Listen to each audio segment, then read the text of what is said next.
Last week, Facebook announced new rules about live streaming on the platform, and with it came enormous blowback, a lot of misinformation. Facebook tried to clear things up with a follow-up post, which was still rather vague to say the least, with many in the music business up in a frenzy. To help clear things up, let's welcome Kevin Bruner, Senior Vice President of Marketing at CD Baby, to the show. Kevin.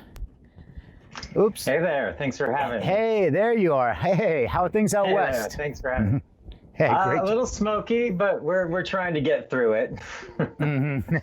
Well, stay safe. Yeah, it's they're starting to talk about like all the hospitals are like percentage are all just smoke related. So stay safe, keep the windows shut. Pretty rough. Yeah. But so yes.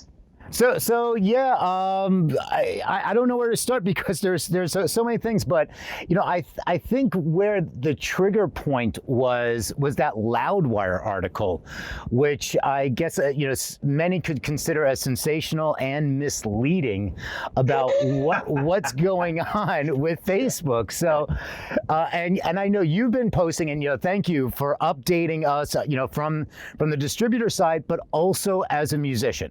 Okay, so it's important to note that you're coming from the musician side and from the business side there. So can you give us an update? Yeah, it was one of those things where it was an original message from Facebook that wasn't very clear. I don't think it was written by anybody who spends time in the music communities. I think one thing people forget is Facebook is not a music company.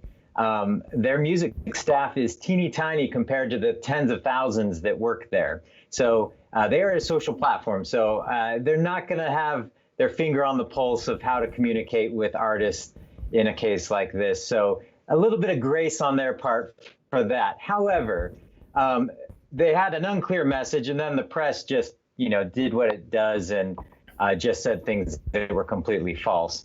So really, what the issue comes down to is, by the way, all these policies have been in place.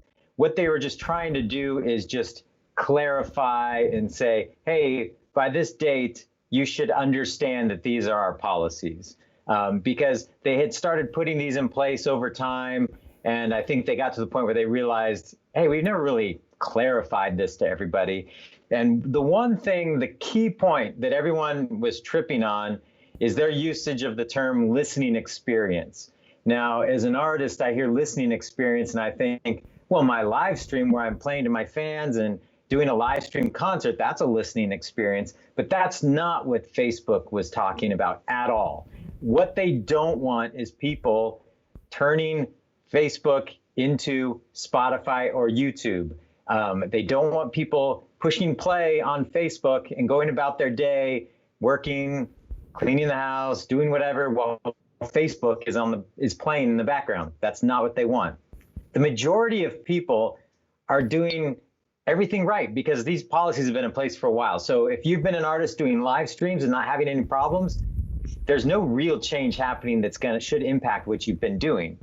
However, I can only speak about what's happening right now.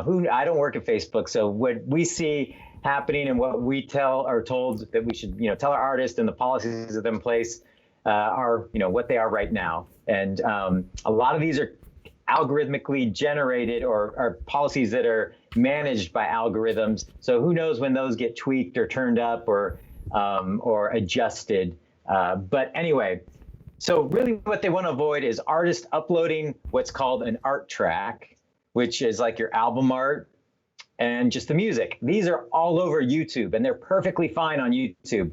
Facebook does not want them. If you upload that, your video will either get pulled down or muted. If you upload a photo, like you play peaceful piano music and it's this nice photo of, the mountains or something, same concept as an art track, but it's worth specifying, that will get muted as well. They do not want that. Your official music video is fine. Videos have to have motion. However, if you chain multiple videos together, so you've got like this 9-minute, 12-minute upload of 3 videos, they're all music videos, there's motion, mute that as well, because that is trying to create a listening experience. And on the live streaming portion, if you go live and just try to stream your music as if you're just like streaming Spotify through a live stream, you'll get muted and taken down as well. So really the key distinction is what they thought of, oh, this is a listening experience. Everybody knows what that is. Someone grabs a glass of wine, they put on some music, and they sit there and drink wine while they listen to music. That's a listening experience. There's a little more gray area when you get down into the music communities about how we might use or interpret that word. So at its core, that's what they were trying to communicate.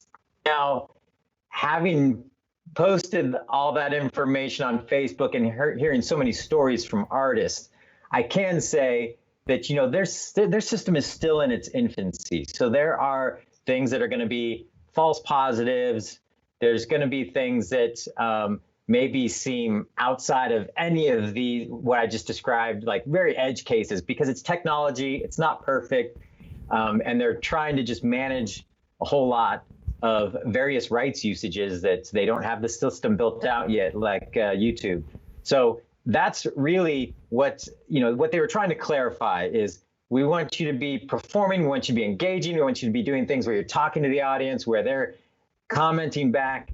And so, yeah, that's the basics of it. There's more details I can go into, but that's the basics of it. Yeah, and it comes out, I mean, there's a few things there with which some of the changes are originally you were allowed to do these 8-hour like ambient rolls and stuff like that. So it looks like they're pulling back from there. The other is if you wanted to share videos, that's what Watch Party's for. So they're trying to, compartmentalize. Wow, I can't speak today. And so like go do the watch party. But yeah, they don't want you sharing the YouTube videos onto the Facebook platform. Facebook loves original content in their own world. And that's also going to help your algorithm. So even if you're sharing, like say sharing a link to YouTube or something, they really want you to upload that video to Facebook.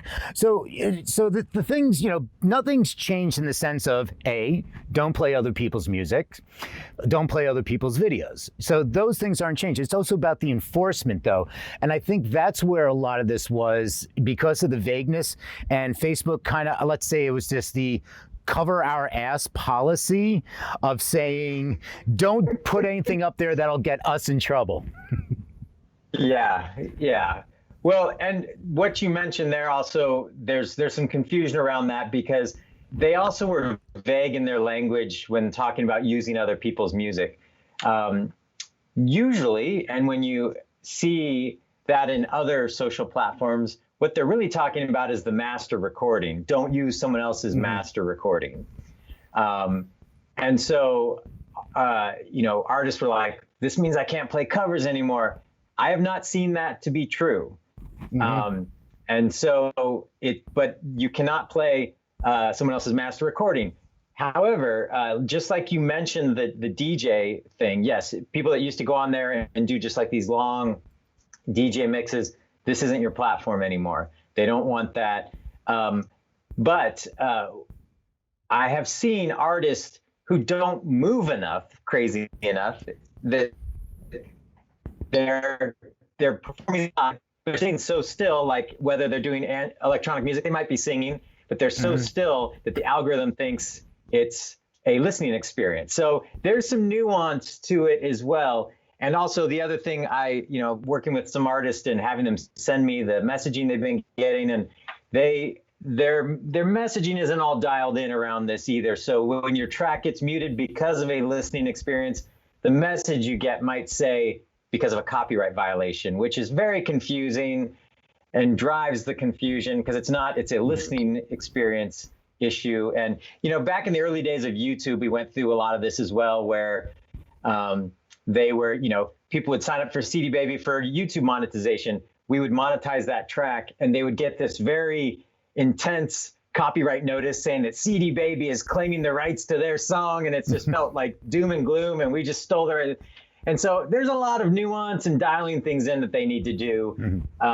But consider, it's not what the headlines were saying originally. You can still live stream. They want artists to be live streaming. They're launching some cool features like Facebook Stars, where your fans can tip you while you're doing a live stream or just on your regular videos. So they're leaning into this space. And again, it's good to remember they're not a Exactly. All right, Kevin, thank you so much for helping to clarify this. And I know it was great last minute notice, so glad you can make it out. Kevin, it's great seeing you again.